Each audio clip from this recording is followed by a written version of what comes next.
I am Iron Man. Well, that was surprising. Not you.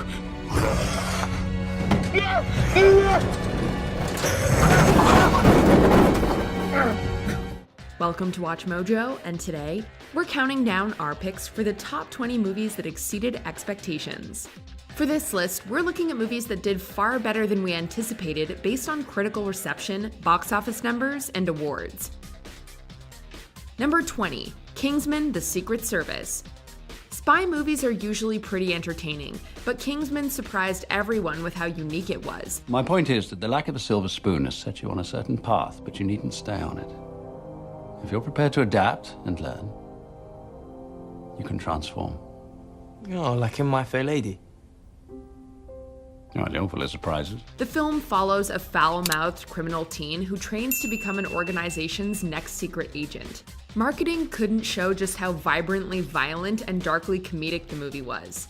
That's his rank, Harry. You blew up his head. It's a bit much, innit? But word of mouth helped spread its hilarious brutality. The film was praised for its stylish action sequences, as was newcomer Taron Egerton's performance. It became director Matthew Vaughn's highest-grossing movie, which is pretty impressive considering his previous was part of Fox's X-Men franchise. It was successful enough to spark a film franchise, earning a sequel and even a prequel. Eggsy, I'm gonna shove your manners up your fuck.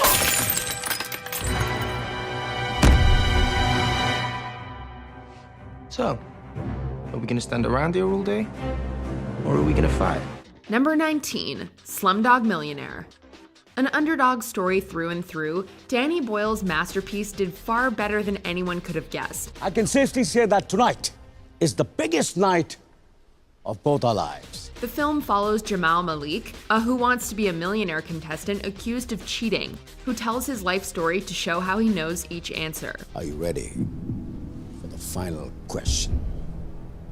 For 20 million rupees. No. But maybe it's written, no? It's a feel-good rags-to-riches story that earned $378 million worldwide on a budget of only $15 million. It also won 8 Oscars, including Best Picture. But all of its future success was put into jeopardy when Warner Brothers closed US distributor Warner Independent Pictures just as filming wrapped. Warner Brothers clearly didn't know what it had on its hands as a straight-to-DVD release was considered. Luckily, Fox Searchlight came on to co-distribute, and the rest is history. This is our destiny.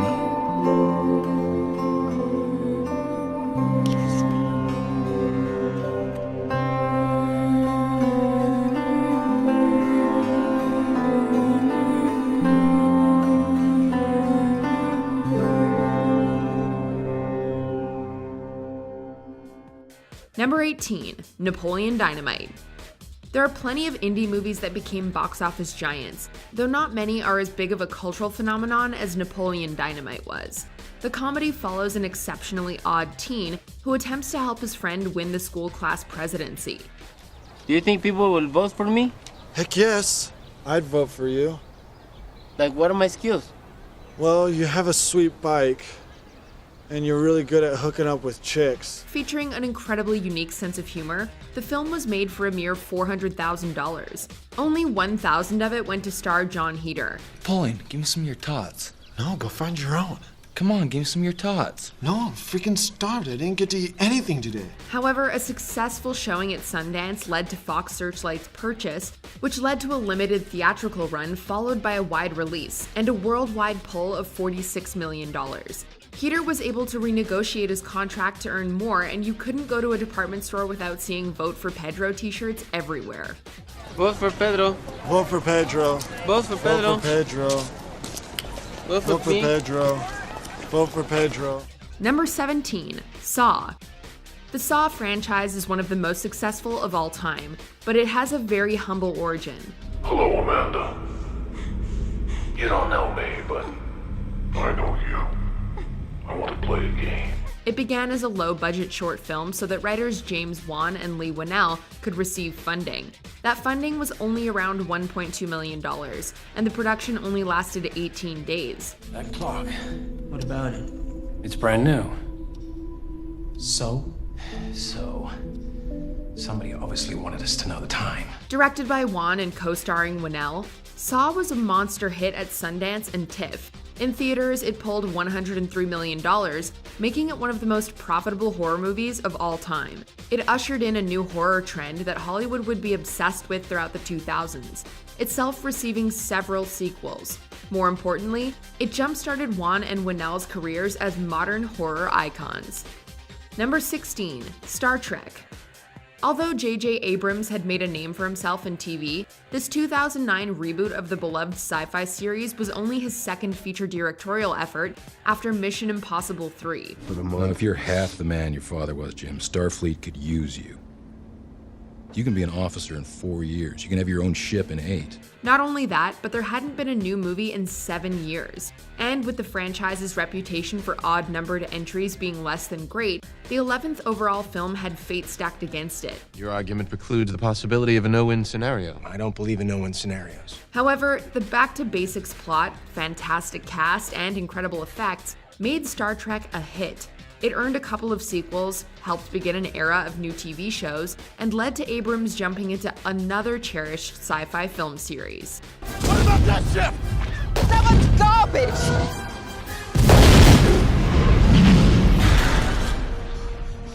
The garbage will do! Number 15, The Hangover.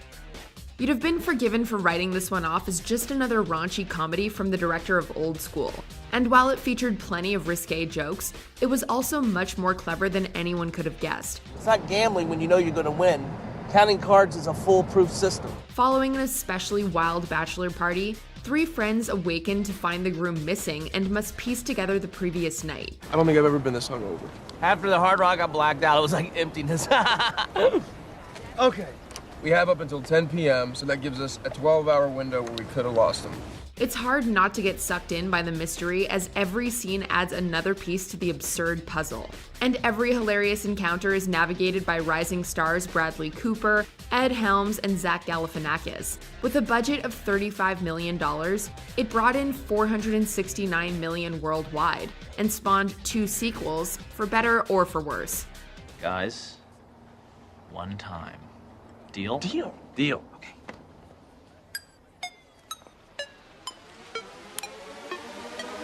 Oh, dear Lord. That's classic. Number 14, Casino Royale. There were plenty of good reasons to not be excited about a new Bond in the mid-2000s. Vodka martini. Shaken or stirred? Do I look like I give a damn? A big part of the fandom insisted that Daniel Craig wouldn't work simply because he's blonde, which sounds ridiculous in retrospect. A more understandable reason was that the franchise's formula had gotten stale, especially in 2002's schlocky, CGI-heavy Die Another Day. Casino Royale took the character back to his roots, literally by showing him earn his 00 license. I knew it was too early to promote you. Well, I understand 00s have a very short life expectancy, so your mistake will be short-lived. The grittier take from GoldenEye director Martin Campbell and Craig's grounded, brutal portrayal breathed life into the tired series. Thrilling stunts and a fantastic villain also helped make it a franchise high. The name's Bond. James Bond. Number 13, Get Out. It's not unheard of for a comedic actor to transition to something serious, but Jordan Peele's move to horror, behind the camera no less, surprised everyone. Get out. Sorry, man. Okay. Get out! Known mostly for his work on sketch comedy shows Mad TV and Key and Peele, Peele's directorial debut came out of nowhere. Trailers for Get Out couldn't give too much away, but that means no one knew what to expect from it. Now you're in the sunken place.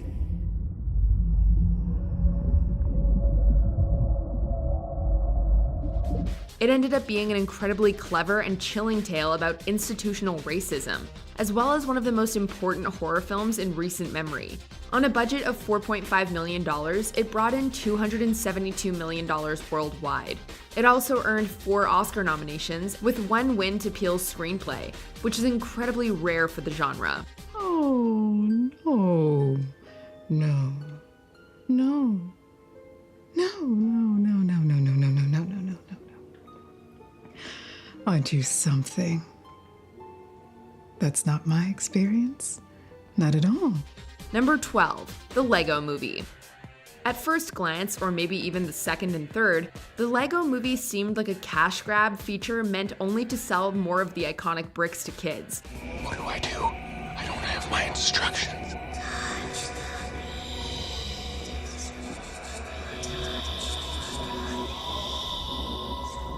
How wrong that assumption was.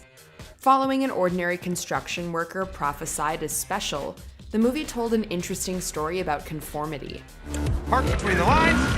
Yes! Drop off dry cleaning before noon. Read the headlines. Don't forget to smile. Always root for the local sports team. Go sports team! It featured incredible voiceover work from the likes of Chris Pratt, Elizabeth Banks, Will Ferrell, Liam Neeson, and Will Arnett as the scene-stealing Batman. Hey guys, I think we're about to crash into the sun. Yeah, but it's gonna look really cool. The animation was surprisingly fantastic, and the jokes were often hilarious. Its worldwide pull of $468 million on a $60 million budget led to a sequel and 2 spin-offs. Not too shabby for a tie-in movie about toys. Number 11, How to Train Your Dragon.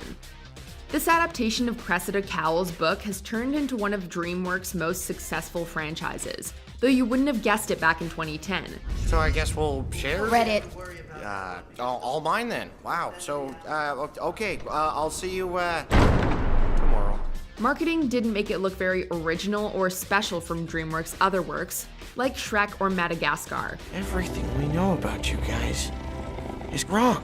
But the story of the misunderstood creatures and the boy who sought to redeem them was extraordinarily heartwarming. Beautifully animated flight sequences made great use of 3D, and although it had a hefty budget of $165 million, it brought in close to $500 million worldwide.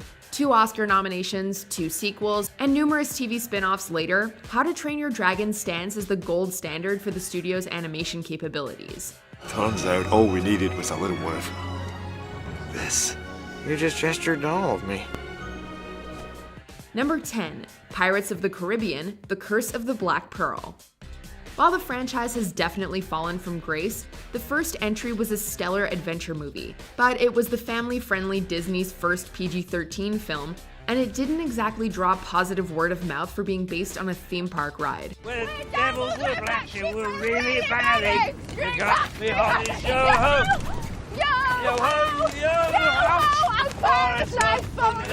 However, the PG-13 rating ended up being entirely necessary. The explosive action and spooky effects for the Black Pearl's cursed crew made it thrilling and captivating. It also earned Johnny Depp his first Oscar nomination and led to him, as well as pirates in general, finding massive mainstream success. That's got to be the best pirate I've ever seen. So it would seem. On a budget of $140 million, it brought in over $650 million worldwide. Now, bring me that horizon.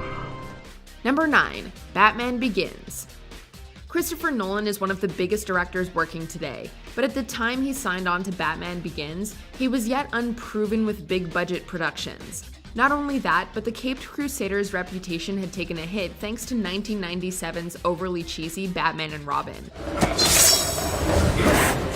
You get the ice, I'll get the ice man. And many fans were probably fine leaving him on the page or in animation. Well, a guy dresses up like a bat clearly has issues. Nolan's more realistic interpretation turned out to be just what the character needed. Darker visuals and more insight into Bruce's training gave a better understanding of the hero who strikes fear into the thugs of Gotham. If you make yourself more than just a man, if you devote yourself to an ideal, and if they can't stop you, then you become something else entirely. Which is legend. And it gave us what many consider one of the best trilogies of all time. I never said thank you.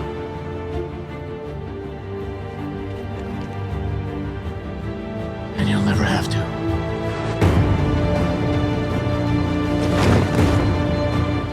Number 8, Rise of the Planet of the Apes. Rebooting a beloved sci-fi film series is always hard. Hey, some things aren't meant to be changed. You need to accept that. But it's especially difficult to garner excitement when the previous reboot is as maligned as Tim Burton's 2001 film was.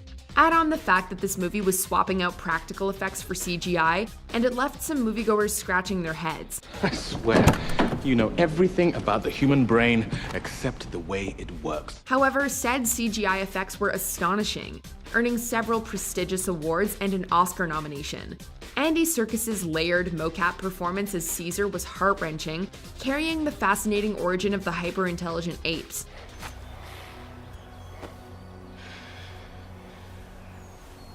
Caesar is home.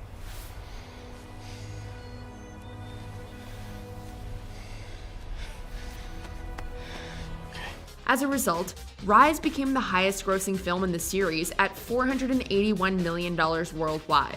That is, until the sequel was released in 2014. Number 7, 21 Jump Street. When Hollywood adapts a TV show into a feature film, it usually doesn't go well. Fortunately for you two, we're reviving a canceled undercover police program from the 80s and revamping it for modern times. You see, the guys in charge of this stuff lack creativity and are completely out of ideas. However, turning the Johnny Depp-led cop show into an action comedy with Jonah Hill and Channing Tatum was a genius idea. The film follows two younger-looking cops going undercover as high schoolers to stop the spread of a new drug. Infiltrate the dealers, find the supply. We get to be brothers? Infiltrate the dealers, find the supply. What if we find the supplier first? We don't have to worry about the dealer. God damn. Infiltrate the dealers, find the supply. The comedic chemistry between Hill and Tatum resulted in one of the best buddy cop movies in some time. Not only did it pull in $201 million on a $42 million budget, but its sequel was even more successful. This could have easily been a serious slog of a movie given its source material, but it was a delightful and hilarious surprise. I think you're mistaken. You're literally wearing your badge. Did you really just check to see if you were wearing your badge? Number 6, District 9. From a failed adaptation of the video game Halo rose this groundbreaking sci-fi film from producer Peter Jackson and director Neil Blomkamp. Although its original incarnation was a failure and the filmmakers were forced to recycle props and set pieces, the film soared past any expectations. Well, the truth is, nobody really knew what this place was. There's a lot of secrets in District 9. The film's grimy set design fits splendidly with the documentary aesthetic and story of xenophobia. That's not to mention its terrific visual effects, which earned it one of 4 Oscar nominations. Worldwide, District 9 earned 7 times its $30 million budget. Hello? Hello, little guy. Give me you. Yes, a sweetie for you. Okay, there you go. Eat your sweetie. He's gonna eat this. He's gonna eat this sweetie. Works like a charm every time. That's insanely impressive considering it mostly relied on viral marketing and stylistic humans-only ads. They must just go. I don't know where they go, and they must just go here. If they were from another country, we might understand, but they're not even from this planet yet. Number 5, Spider-Man Into the Spider-Verse. It's no secret that Sony's handling of Spider-Man has let down fans on several occasions. You know, with great ability comes great accountability. That's not even how the saying goes, Man, Dad. I do like his cereal, though. I mean, I'll give him that. With low reviews for Venom released a few months prior, the fact that this was animated instead of live action, and that it was anything but a traditional Spider-Man story were all signals to not get our hopes up. When do I know I'm Spider-Man? You won't. That's all it is, Miles. A leap of faith. However, Spider-Verse blew all expectations out of the water. The revolutionary animation was unlike anything we'd ever seen, and made it feel like we were watching a comic book. Miles Morales' journey to discover that anyone can wear the mask was at times heartwarming and at others downright tragic. Miles, the hardest thing about this job is you can't always save everybody. Look, if it was my fault, you wouldn't understand. Miles, we're probably the only ones who do understand. It surprisingly beat Disney and Pixar for the Best Animated Feature Oscar. Number 4, Iron Man. Despite the MCU now being the biggest film franchise in existence, it began on the backs of an actor and character who weren't exactly popular. It is one thing to question the official story and another thing entirely to make wild accusations or insinuate that I'm a superhero. I never said you were a superhero. Didn't? Iron Man was far from a Marvel A-lister at the time, and Robert Downey Jr.'s career was only beginning to reform after drug arrests in the early 2000s. With Marvel movies dropping in quality in the mid-2000s with the likes of Fantastic Four and Spider-Man 3, the newly formed Marvel Studios needed to reassure moviegoers. Although picking the director of Elf was a strange choice, Jon Favreau proved himself a capable action filmmaker. Iron Man earned $585 million worldwide on a $140 million budget. Worse things have happened. I think we're going to be fine. Color me up, Wayne. More importantly, it ushered in a new and exciting era of superhero films. Mr. Stark, you become part of a bigger universe. You just don't know it yet. Who the hell are you? Nick Fury, director of S.H.I.E.L.D. I'm here to talk to you about the Avenger Initiative. Number 3. Rocky. The original Rocky was written in just over 3 days, filmed in 28 days, and only given a budget of around $960,000, because then newcomer Sylvester Stallone refused to sell the script unless he could star. I mean, who am I kidding? I ain't even in the guys' league. So the bar for its monetary expectations was probably already low, but its underdog production and story acted as signs for its future performance. I can't see nothing, gotta open my eye. Come here, man. I don't want to do it. Oh, come here. Come here. The film would go on to become a resounding success, earning a whopping $117 million at the box office and winning 3 out of 10 Oscar nominations. It turned Sylvester Stallone into a bona fide movie star. Here it's chaos. Rocky, you went the distance. You went the 15 rounds. How do you feel? All right, Thor. What are you thinking about when that buzzer sounds for that line? What do you think about when the... It also kickstarted a decades-long lasting series that spawned another franchise. Number 2. Mad Max Fury Road. People may have been surprised to see George Miller return to this post-apocalyptic franchise 30 years after the last entry, and multiple problems behind the scenes surely didn't help the morale of cast and crew members. How does it feel? It hurts. Out here, everything hurts. You want to get through this?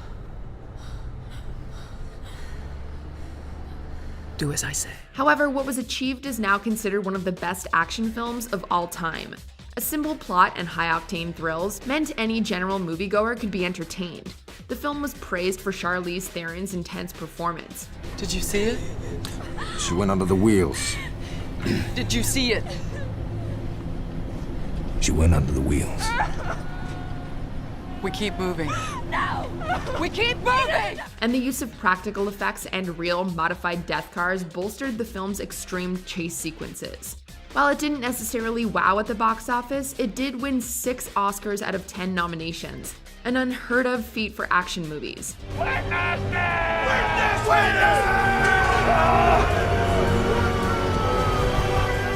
More movies in the series are now in development. Before we unveil our most unexpected number 1 pick, here are a few honorable mentions. The Shawshank Redemption, a non-horror Stephen King adaptation now considered one of the best movies ever. I guess it comes down to a simple choice, really. Get busy living, or get busy dying.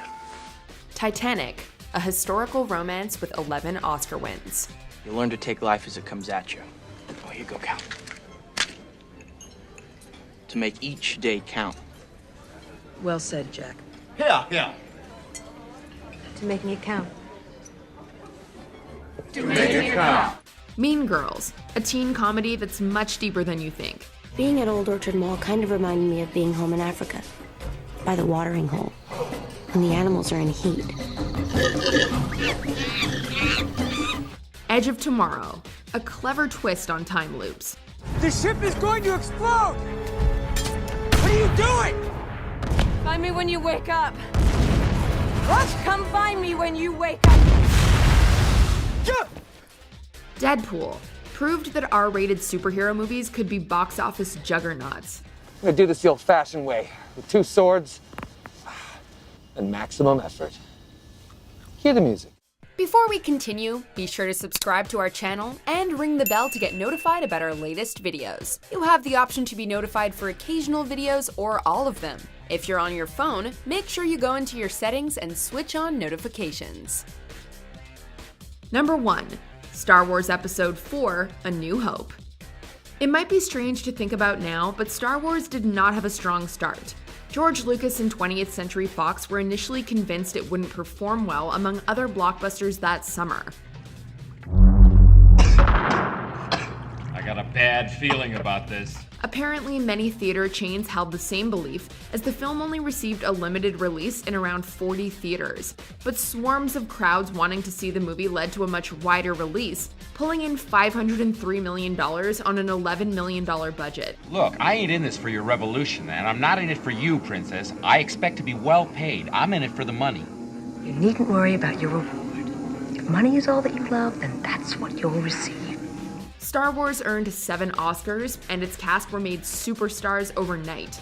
The little movie that could built an empire of sequels, TV shows, video games, and of course, toys. Great shot, kid! That was 1 in a million! Remember, the Force will be with you, always. Do you agree with our picks? Check out this other recent clip from WatchMojo, and be sure to subscribe and ring the bell to be notified about our latest videos.